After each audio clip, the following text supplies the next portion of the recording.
喂，彤彤睡了吗？刚躺下。哦，你今天晚上没有应酬啊？没有。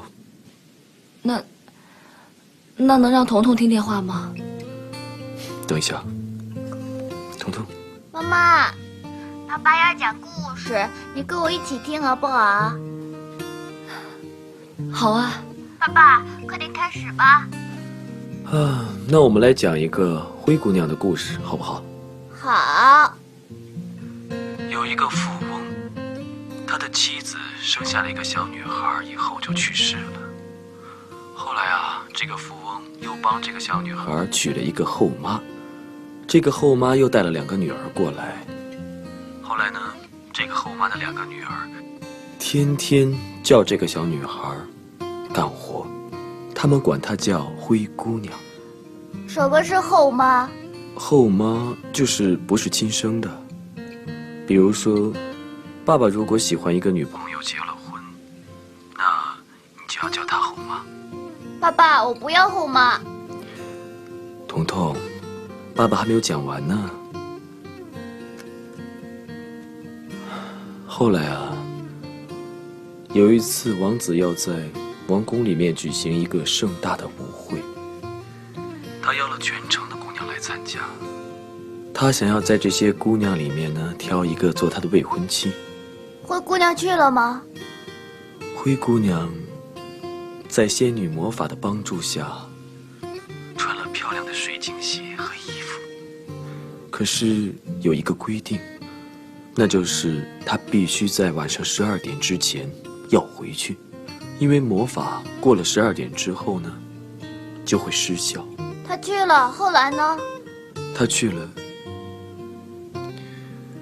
王子见她第一眼就爱上她了，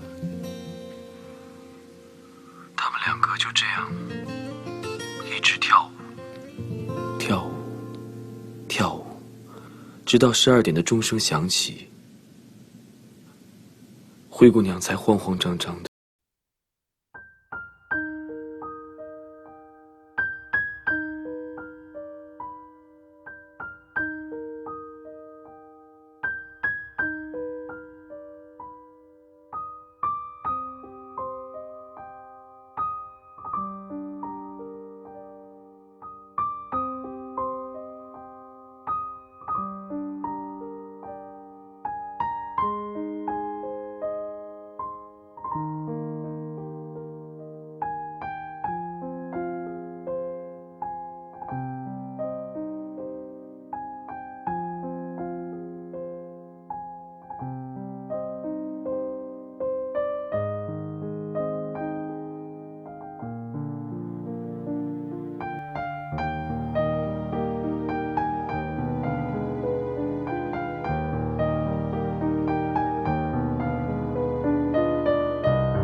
回来了。你怎么在这儿呢？路过，顺便来看看你。你在这等了多久了？一会儿。我想进去坐坐。哦。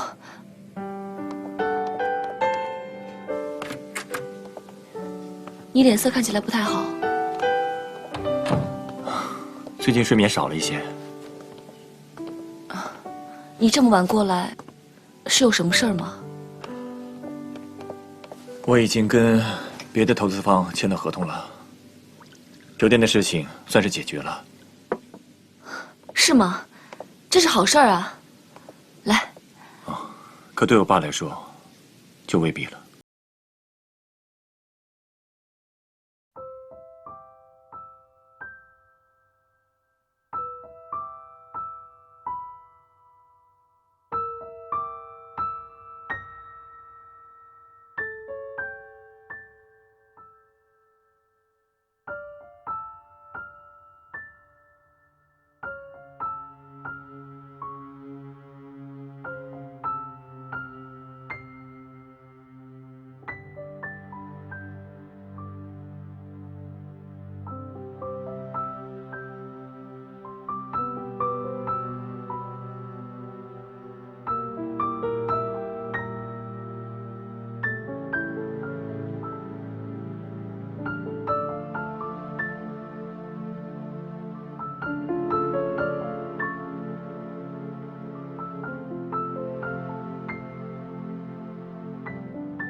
有时候我看到厉仲谋，也会觉得他很可怜。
自从你知道我跟厉仲谋的关系以后，你有没有想过，或者怀疑我在利用你？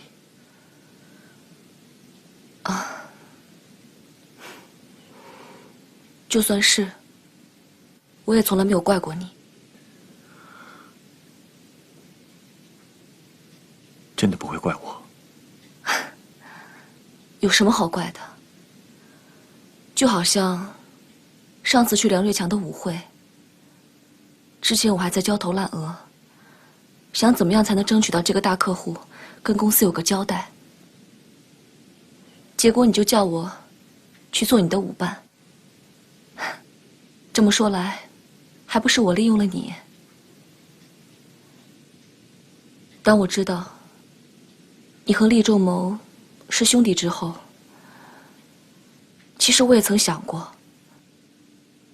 你对我这么好，这么关心我，会不会有你的目的？可是我不怪你，每个人都有他生活的目标。再说，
想。你别再开这样的玩笑了。这样你就紧张了，证明我还有药可救。你别闹了，今天发生这么大的事情，你应该快点回去跟你的父亲说一下。你记得不要跟他吵架，也不要着急，有耐心一点。哎呀，好了，你别站在这里，快回去休息。